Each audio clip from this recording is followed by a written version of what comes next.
Assalamualaikum warahmatullahi wabarakatuh. Saya Chandra Dewi Kirana dari semester 4C. Sebelum itu, saya mengucapkan selamat Hari Raya Idul Fitri 1441 Hijriah. Minal aidin wal faizin, mohon maaf lahir dan batin.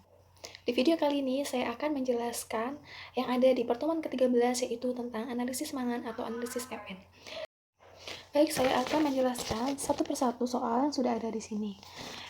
Yang pertama, mahasiswa mampu menjelaskan tentang MN.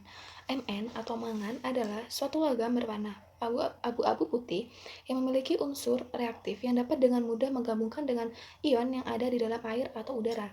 Mangan yang ada dalam air berbentuk mangan klorida, mangan sulfat, dan mangan bikarbonat. Yang kedua, mahasiswa mampu menjelaskan bilox MN. Bilox MN adalah suatu unsur MN dengan nomor atom 25 yang merupakan suatu logam transisi yang memiliki orbital terluar 3D24S2. Hal ini memungkinkan unsur mangan ini dapat dengan mudah atau dapat berada dalam berbagai kondisi tingkat oksidasi. Sehingga unsur mangan ini memiliki tingkat oksidasi plus 1, plus 2, plus 3, plus 4, plus 5, plus 6, dan plus 7. Untuk soal nomor 3, mahasiswa mampu menjelaskan bahaya MN. Bahaya MN bagi kesehatan sendiri, sebenarnya MN ini dibutuhkan, tapi dengan konsentrasi yang sangat kecil, yaitu 0,4 mg per liter. Manfaatnya ini untuk menjaga kesehatan otak, kesehatan tulang, dan untuk pertumbuhan kuku dan rambut. Tapi apabila konsentrasi mangan ini melebihi 0,4 mg per liter, menyebabkan gangguan ginjal, gangguan hati, gangguan tulang, dan rambut ini akan berubah warna. Selain dampak dari kesehatan, mangan ini memiliki dampak lain seperti memberikan noda pada benda-benda putih, memberikan bercak atau noda coklat pada pakaian, dan memiliki atau menyebabkan bau dan rasa yang tidak enak apabila mangan ini kontak langsung dengan udara.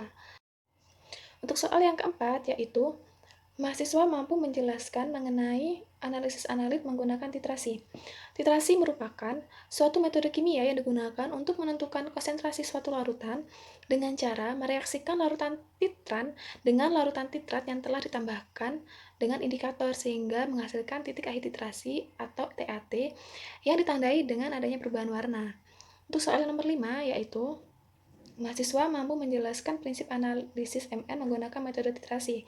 Untuk metode titrasi ini menggunakan permanganometri, yaitu titrasi yang menggunakan reaksi redoks.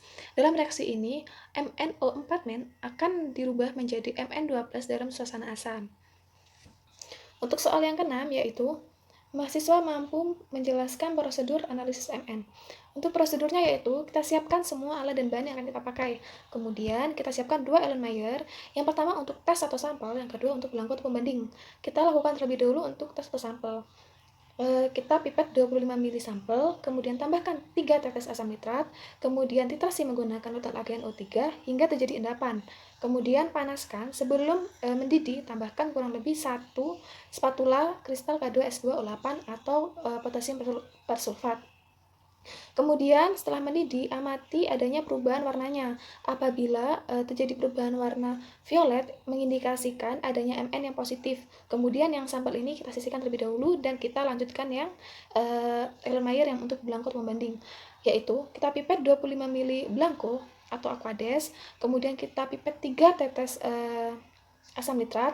Kemudian panaskan, sebelum mendidih kita tambahkan kurang lebih 1 spatula kristal K2S2O8 atau potasium persulfat.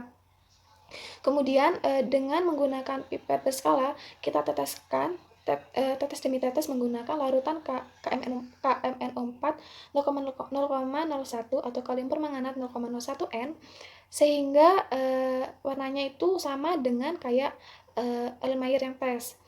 Kemudian langkah terakhir kita hitung menggunakan rumus yang sudah ada. Kemudian untuk catatannya yaitu 1 mili KMNO4 0,01 sama dengan atau setara dengan 0,11 mg mangan. Untuk soal yang ketujuh yaitu mahasiswa mampu melakukan perhitungan kadar atau konsentrasi mangan pada sampel air. Untuk melakukan perhitungan konsentrasi mangan ini bisa menggunakan rumus, yaitu Mn2 plus dengan satuan miligram per liter sama dengan 1000 dikali mililitran dikali miligram mangan standar dibagi mili sampel. Seperti ini. Jadi, Mn2 plus miligram per liter sama dengan 1000 dikali mililitran. Mililitran ini yaitu jumlah atau volume yang kita butuhkan untuk titrasi sampel. Jadi berapa mili atau volume agen O3 yang kita butuhkan pada saat titrasi sampel tadi gitu.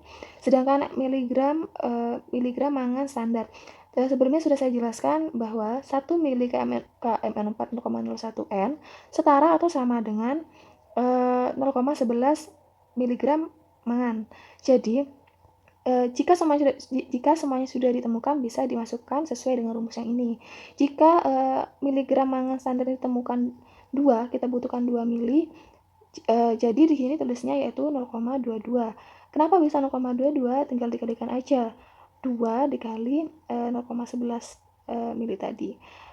Pokoknya diingat-ingat bahwa 1 mili KMNO4 0,01 N setara dengan miligram mangan. Setara dengan 0,11 miligram mangan. Tuh. Untuk soal terakhir, yaitu soal nomor 8, mahasiswa mampu menjelaskan tentang batas maksimum kadar mangan dalam sampel air. Menurut Departemen Kesehatan Republik Indonesia, batas maksimum mangan yaitu 0,05 sampai 0,5 mg per liter. Itu untuk batas maksimum yang dianjurkan. Sedangkan 0,5 mg per liter merupakan batas maksimum yang dianjurkan untuk konsentrasi yang diperbolehkan.